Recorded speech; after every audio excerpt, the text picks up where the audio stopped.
If I was sitting on death row, I love seafood. Absolutely love seafood. I would have to have like king crab legs, which goes back to me living in Washington because it was like always king crab, and a really good medium rare steak cooked by Gordon Ramsay. If I could choose. Hey, you've never had his food though, have you? Like, so for all you know, his food is trash. I don't think he'd be that rich if all of his food was I trash. mean, welcome to Mosaic Minds, the podcast where every episode is a colorful blend of perspectives, ideas, and conversations. Each week, Mosaic Minds is your invitation to join the conversation to see the world through a kaleidoscope of viewpoints. So grab a seat, tune in, and let the mosaic unfold before you.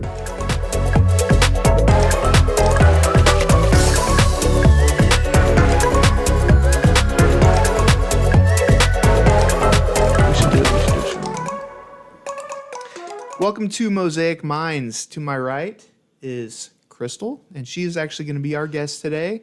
Straight ahead of me is Jason, and of course he's a guest every day. And did I already say my name? My name's Nick, in case I didn't say it. You didn't. So we'll jump right in. Crystal, go ahead and tell us a little bit about yourself. Like, what are you about? What am I about? Let's see, I'm 38, and I've been married for almost 17 years now. And I have 2 teenage kids, and I spend all my time raising my children, working 9 to 5, and going to the gym. Okay. All right, so Crystal, tell the Mosaic Minds world where you're from and where you were born. I'm actually from Washington State. I was born in Seattle, and I lived in Washington for until I was about 3, moved to Ohio, moved back to Washington, and I stayed there until I was an adult. Well, did you ever see the movie Sleepless in Seattle? Yeah, of course. Is it anything like, is it like pretty dead on? I haven't seen the movie in a while, but I think so. It's like drizzly. It's like, it doesn't rain hard all the time, but it's like gray and drizzly all the time for 9 months out of the year. Isn't that where the Twilight movies are? Or is that Yes. Yeah.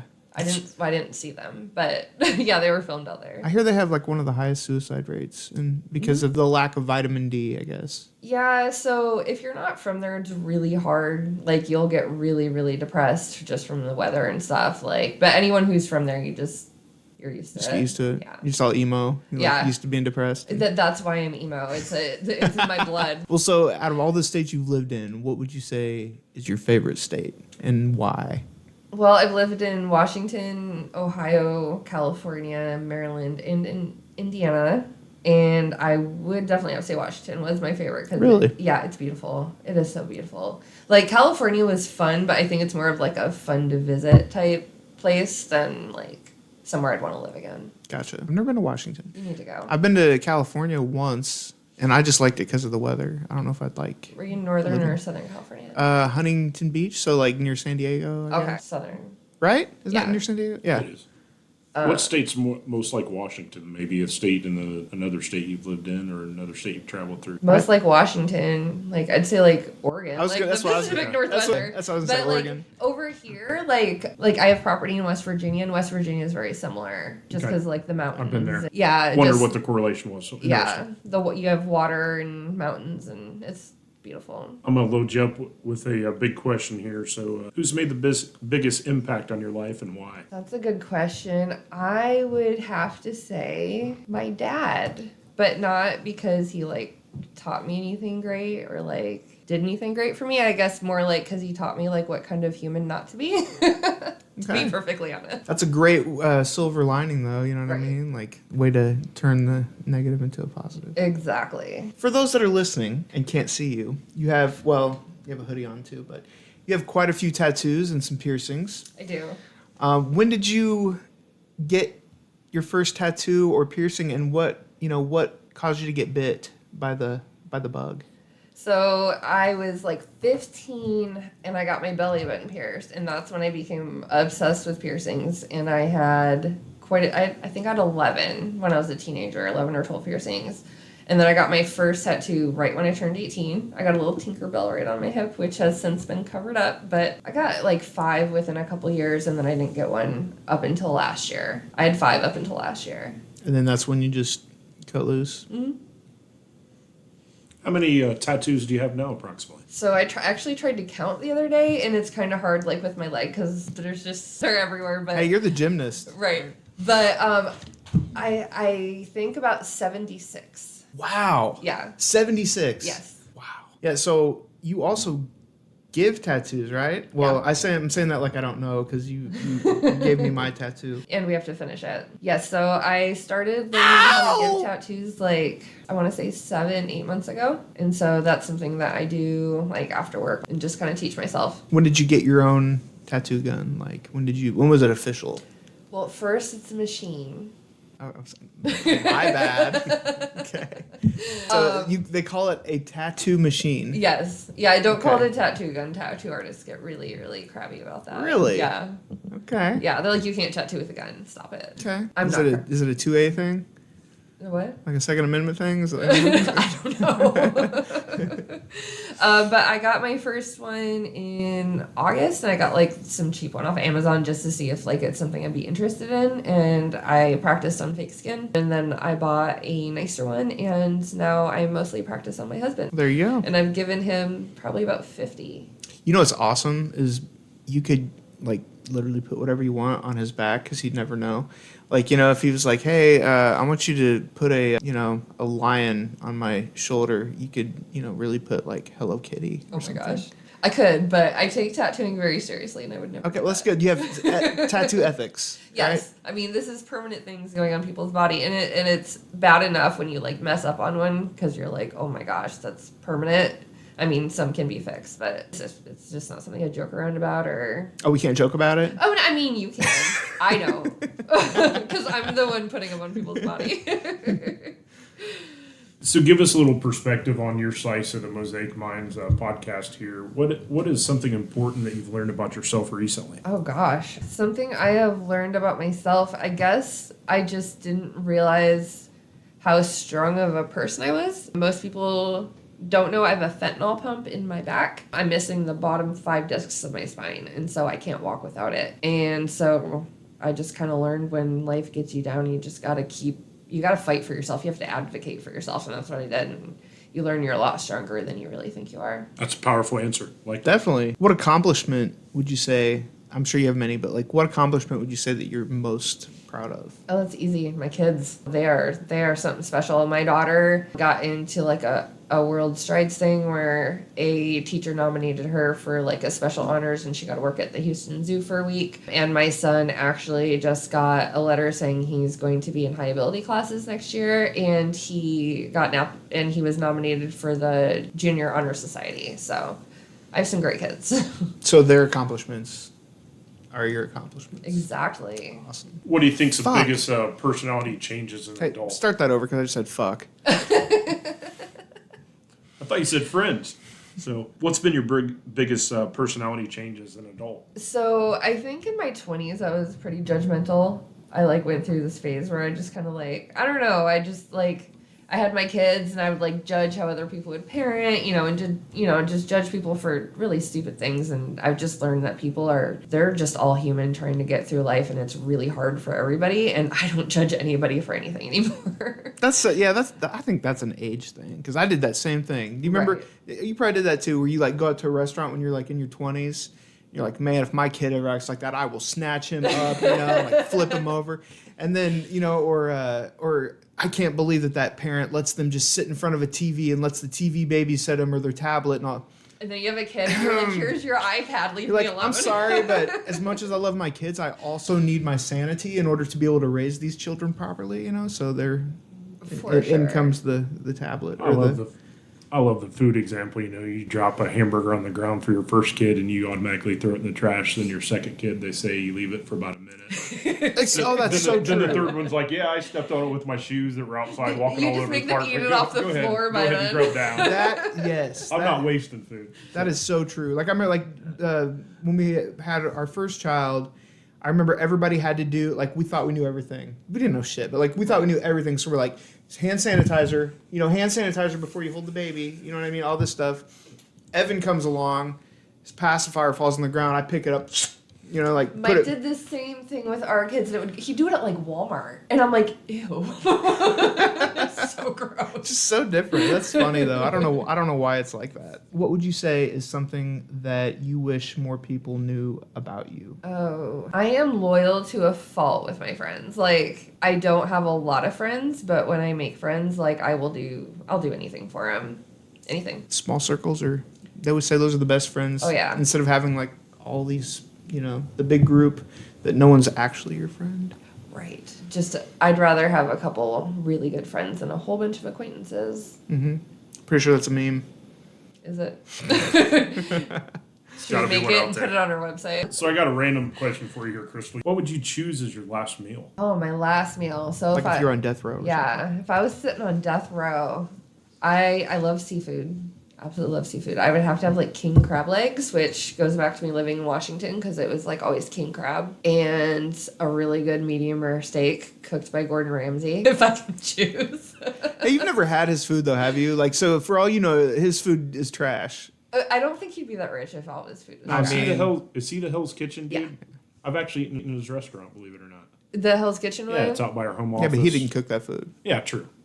Yeah, I was His just, namesake's He on just the yells at people that Yeah, does he it. yells at people that does it. right. He Yeah, I was goes in and just in tells you what Vegas, you're but I doing. didn't get a chance. I did go to Gordon Ramsay's Fish and Chips though, and it was seriously some of the best food I ever had. So let me ask you this. You may or may not know what I'm talking about. So I believe in Seattle, the famous athletes go in there, and there's a real seafood joint, if you will, to where people were throwing the fish over the counter and they're Pike Place catching and Market. stuff. Is that what it is? Mm-hmm. Explain to me a little bit about what that is, because being a Hoosier, never been to Washington, I have no idea what's the lure of that place. Yeah, so Pike Place Market is a huge farmer's market. So they do have fish, and it's part of like what everybody talks about. As they're packaging the fish, the fish area is kind of long, so they're throwing them back and forth to each other to package them up. And then there's farmers that sell like fresh fruit and vegetables, and so you can buy basically anything you want from farmers there, and king crab and any kind of seafood. It's awesome. It's a huge like several story giant outdoor building. Appreciate the insight. Yeah. Always kind of watched it, never understood why it was so famous out there. What, the king crab? Because it's delicious. Yeah, exactly. Love king crab. Well, we're in Indiana, as you well know. That it's Yeah, we do frozen, we do it's crawdads. imported, it's unthawed, it's cooked, it's served there. I mean, it's phenomenal because it's coming, I've never eaten a crawdad. direct. out. Actually, we don't really do. That's more south. That's like, Yeah, that's It's like, like a Louisiana Louisiana. But I mean, like I know growing up, going to my grandparents' lake and stuff, they always had the big mounds of where the crawdads lived, right? I don't know. You know what I'm talking about? I have no idea. The I ones don't know that anything they about look like crawdad. poop volcanoes. Crystal's the focus here, but living up on a farm, I was in a creek one time. You know what I'm talking about? Yeah, I found a crawdad that had the eggs on the bottom, and I brought it in a bucket, and I was trying to get it home. It was found, so I had to flush it because they didn't want it in the school, like getting out of this bucket that I brought to school. Our creek in West Virginia is full of crawdads, and my daughter's always trying to get me to hold one. And the last time I tried, I really did, and I held out my hand, and as soon as she went to put it in my hand, I like screamed and had a heart attack because they remind me of spiders. Well, they can pinch you. Oh yeah, I don't want that. Yeah. Best way to catch them is to take a Folgers coffee can with no lid on it and back them in, because when a crawdad tries to escape you, they always go backwards. So if you're about a foot behind where the crawdad's standing, it always shoots right back into your coffee can. That's the best way to catch. I think tongs. You know what I mean? Like I'm thinking. I think the best way is to not catch them and just leave them alone. There Because you why go. would you want to eat them anyway? I don't think you can eat Indiana crawdads now that I think. Yeah, I don't know there's that not I've ever enough had anybody meat. be They're like, too "Hey, you want to small. come over? I got some." Okay, so the fresh ones crawdads. people eat are bigger than that. Absolutely. Okay, Yeah, that makes more I sense. think they call them crawfish, right? If I'm not It mistaken, depends they're on farm who. grown and they're a little bigger, more meatier, because the ones around here, I don't think you'd get hardly any meat out of. Well, that's kind of like living in Maryland. They do blue crabs, There you go. and they're, I don't know for people who can't see me, they're like this big, so it's a little bit bigger than your fist. And it takes so much work to get meat out of them. By the time you've gotten through all the blue crabs, you're hungry all over again. I hate it. I'd much rather just have a king crab leg. And All right, so change the topic, but to get a little personal. Hopefully, you don't ask me the same question. But what is your most embarrassing moment? I don't embarrass easily, to be perfectly honest. Oh man, that sounds like a challenge. I don't. Oh man, that's a challenge. But when I was working for Geico, I was an insurance agent, And we're not supposed to have our phones out, but I was texting my husband and I said, like, love you, bye, you know, and I was on the phone with somebody at the same time, a customer, and I accidentally said love you as we're hanging up. And it was just like dead silence. And then I had to tell the guy like what I was doing. I was like, I am so sorry. Like, I was texting and like not thinking. And he's like, I thought you guys were just really friendly there, guys. Is that not okay? We do that at work. Right. To students.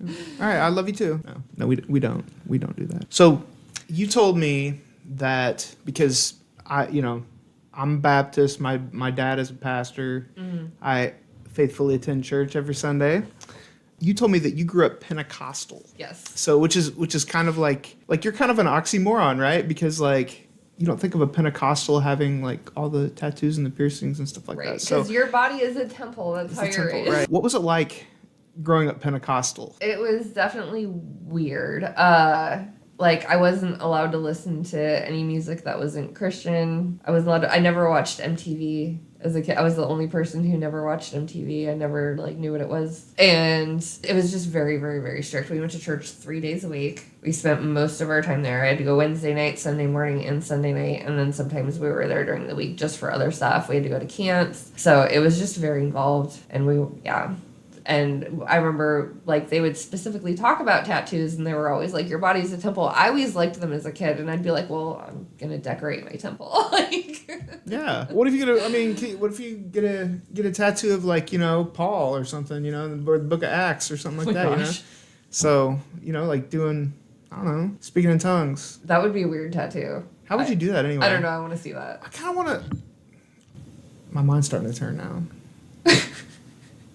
I'm thinking like someone in a robe with like 3 tongues like spinning around. Like The Exorcist. And then maybe... That's how I'm picturing it, like when her tongue's sing. Not The Exorcist, no. So my dad, he sang in a gospel group when I was growing up, and so we would travel around with him. And we went to some churches, like backwoods, southern Indiana. Like we saw some crazy stuff. Like one church that we went to, so my dad and his group were up on stage or whatever. There was this basket, and so a couple people, I guess, came up, took the basket, took the lid off, started to get out the snakes. They did not do the snake Not thing. kidding. And so the guy that was the boss of the band or whatever, he's like, all right, guys, yeah, we're out. And so they left. But yeah, we saw some crazy stuff. Yeah. Most of the stuff I saw was just like people like doing like the speaking in tongues and throwing themselves on the ground in then like the middle of the hallway and all that stuff. So all of it, essentially, though, right? Correct me if I'm wrong, but it's all being baptized by the Holy Ghost, right? Right. Regardless of what you're doing, whether it's the speaking in tongues. But what is the speaking in tongues? Is it Latin or is it just gibberish? It's gibberish. Like it's literally just people going like la da da da, like making noises with their tongue. And so it's not the idea that you're like possessed by Jesus, nothing like that. I think it's supposed to be like becoming like getting closer with him and like speaking a special language with God or something. I don't know. Okay. Yeah, so there was somebody that used to go to our church that, I don't know if they're Pentecostal, but they definitely do the Holy Ghost stuff. Mm-hmm. And one of his jobs is when the ladies fall down, he covers them up with a blanket so that, you know, their dress doesn't hike up or whatever. Like that's... They like have people that's their job. Like they cover them up so that, you know. Wow, they didn't even do that in our church. You don't see their holy of holies. No, the churches I went to, like they weren't as strict with like hair and stuff like that. Like I was allowed to cut my hair as a kid. Could you color it? Yes. I was allowed to once I was a teenager. When I was younger, my parents were a lot more strict. Did it have to be like a natural color? Or? Yes. Okay. Yeah, so it couldn't be like fire engine red or anything. Right. Like my daughter has bright purple hair.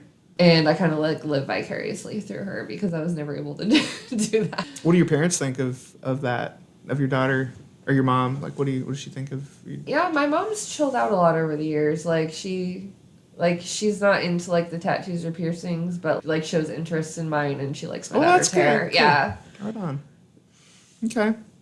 So I understand you were in the Navy. What year did you enlist in the Navy? I enlisted in September of 2005, and I enlisted as an aviation ordnanceman, so it was my job to load, like, torpedoes and missiles and stuff, like, on the aircraft. Yeah. We built them under the ship, so the ship goes 7 decks below what you can actually see, and then you get straight down a ladder, and that's where everything's stored. And so I worked down there. Was it hot? No, it's just I was really scared of it because when you open up the hatch and look down the ladder, you can see all 7 floors down. Because it's a straight down through all the hatches. And I remember they were trying to scare me, and they're like, yeah, someone died, like, recently. I don't think anybody actually died falling down there, but I was like, yeah, I'm not climbing down there. Then they're like, well, then you have to go back to school and get a new job. And I was like, okay, I'm going. So what year was that? 05. 05. Okay, so not too long ago, but still a minute away. So, like, in 05, was it hard being a female in the Navy? Oh, yeah. I mean, there wasn't a whole lot of respect for it. Like, one time I went out to a party, and then, the guys kept trying to, like, take pictures of me after I fell asleep. It was awful. And then when I reported it, they just tried to get me in trouble for... Guys, like other seamen? Yeah. And then when I reported it to, like... That was seamen. Okay, when I reported it to, like, the military... place like the JAGs or whatever, like they came and interviewed me, and all they cared about was getting me in trouble for underage drinking. They didn't care about anything. Wow. Yeah. Do you think it's still probably like that now? No. Okay. I hope not. I think there's a lot more respect for what women go through. I think it might. I could be wrong, but just from talking to like a couple of students and different people that were vets, I think it possibly could be a little too far in the other direction now. Really? Because, like, as far as what you can say, like being taught about political correctness, instead of the number one goal being equipped to fight a war if you have to, Yeah. I don't know. Maybe I'm wrong, but that's kind of the impression I get now. Yeah, I don't know anybody else in the military anymore. All my friends got out, so I don't know what it's like. But I know for, the jobs where they're out there, like on the front lines and stuff, it's a lot scarier for them because they have to answer for a lot more instead of just being able to go out there and do their job, Yeah. Kind of a follow-up question to that Navy tenure there. What positive habits did the military instill in you? Oh, quite a few. I mean, quite a few good ones. I'm never late, and I can't stand it when people are late because I feel like my time is not being respected. Oh man, you're not gonna like me. I'm late all the So I was time. supposed to be here at 2, and I got stuck in a little construction traffic. I was 2 minutes late. So She she's was probably like, "This is pissed, dude. ridiculous." Pissed, throwing yeah. things. So, I was. I turned into the Hulk. It was terrible. No. Go out there, and I got 3 tires that are flattened and everything. So No, but yeah, you can expect me to be like 15, 20 minutes early anywhere I go. And I always made sure my clothes were never wrinkled after being in the military. So does that mean you have an iron? The way you look. Oh yeah, of course I have an iron. Oh my god, I haven't owned an iron in years. Like my iron is my dryer and a wet towel. that surprises me. So to be fair, most of the time I put my stuff on wrinkle release in the dryer because it works really well. This is totally off subject, but I have this feature on my dryer that I don't even know how to use. Apparently, you can buy like a splitters thing or something and you hook water up to the dryer as well, and it spritzes What? to do like anti-static and stuff like that. Interesting. I feel like I bought it off Neil. I bought the washer and dryer off Neil. I need to ask him. So that's an add-on. That's not a feature on. Educate me a little bit here on the technology. So side. like the little, like on the back of the refrigerator, like there's like the little plastic thing with the teeth, the For like the ice groove. maker? Yeah, it's got like one of those on it, so you can hook up a water hose to it. I assume because like on the buttons, there's like a little thing that says anti-static, and it looks like spray is coming Now I out. want to go look at your dryer when we're done because I've never But seen. I feel like if that's true though, I'm just wasting. Neil, if you're watching this, Teach us how buddy, to use the I need you dryer. to tell me if I can hook water up to my dryer or if it's gonna cause it to explode or electrocute me. So I just let me know. or if it's just a gimmick and you made $42, that's okay too. Huh? What? I'm just agreeing with him. Yes. Yeah. Yeah, Exactly. that's right.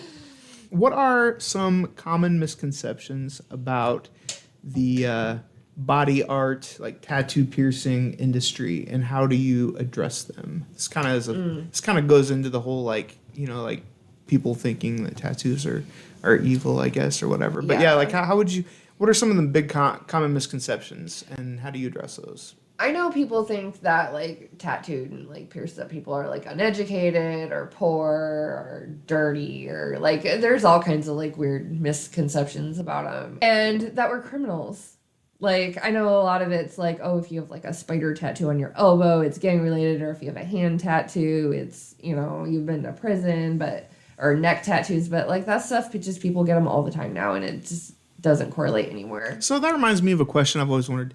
What do the little teardrops mean? Like, is that really like how many people you killed in prison? That's what I understand. Okay. Yeah. So that's not a stereotype. Like, that's a real, like... Yeah, I don't know anybody who would just, like, go get a teardrop under their eye for no reason at all. Like, that's, like, the one that I probably would say that the stereotype is probably right. But, yeah, I would totally go get, like, my throat done. I think it's just becoming more accepted, like, a lot more accepted now. Because, see, I don't think any of those things... Now, I used to...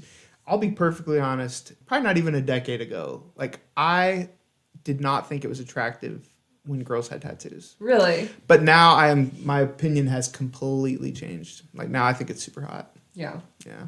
What made you change your mind? I don't know. You just started liking Acceptance. them? Just one of those things, you know, like, Yeah. you know, there's only so many women to date. You know, you start to accept things that you didn't before. And the next thing you know, it's like, oh, that's kind of hot, actually. You know? Yeah. So, yeah, that's probably how that came about. That makes sense. So, Crystal, you're big into fitness. How do you stay motivated to get to the gym twice a day? Oh, Yeah, it's insane. yeah. So I go to the gym when I first get up in the morning, and then after work. I don't have a good metabolism at all. And honestly, since I started going to the gym twice a day, like my body pain from my chronic pain has been a lot better as long as I keep moving. So I start like craving the gym by the time I'm getting off work. I'm like, I need to go lift some weights because I had a rough day, or, you know. That's awesome. Yeah, I just want to go. Like, as soon as I wake up, I hardly get a whole cup of coffee down, and I have my gym clothes on, and I'm excited. Do you, what do you do if, like, because I'm sure that there has to be a day where, for whatever reason, you couldn't make it twice, right? Like, sometime. Okay. So, like, when that happens, does it screw with you? Like, are you like, oh, I'm off my game, you know? Like, because I'm very routine, so with stuff like that, if, let's say I'm on a diet, if one day I'm like, you know, I'm gonna eat a cheeseburger or eat a couple cheeseburgers or whatever, or 7, then, you know, all of a sudden the next day I'm like, well, screw it. You know, I've already blew it. Now You're I like, might as well do it again. pizza. I'm gonna eat something else. And then it just kind of like spirals out. So, I mean, what does it mess with you if you miss a day, or you just hop right back on it? Yeah, because like since I'm busy, it's like not bothering me. If I was at home and like I couldn't go to the gym for some reason, like COVID or something, I'd be pacing around my house, like going crazy. But I'm okay as long as I'm occupied. But yeah, I'll be right back at the gym tomorrow, and after work, it doesn't slow me down. All right, well, last question. What is a quirky or unusual talent that you have? Ooh, I don't know about quirky, but I am a writer, and you did not know that about me. Like, write or like- ride? Right. Right, Like, I okay. published a novel. What? Yeah. Get out of here. Yes, I did. It's under a pen name, so you'll never find it unless I tell you what book it is. Oh my God. Is it erotica? No. It's dystopian. Like the Hunger Games type. Like post-apocalyptic. Gotcha. Yeah. Yeah. Very cool. Was it the Hunger Games? I wish. Like, hey, can I I would be shopping right can now. I borrow your private jet? Right. Where can we find out more about you? You know, what's some of your social media, you know, things you want people to follow you on, or you want to promote? Sure. So I started using TikTok more. So you can find me Crystal Loves Tats on TikTok. And then I made another one, Crystal Loves Lats. And then I'm going to use that one for like my work, my gym stuff. I'm on Snapchat, Feral But Pretty. And what do we have left? Instagram, Crystal R86. That's about it. Mm-hmm. Text message, you know, what's your, no, I'm just kidding. Yeah, that's not happening. And we'll put all this in the show notes too, so you can just check on there. Thanks for letting us interview you, and thanks for listening. Thanks a lot.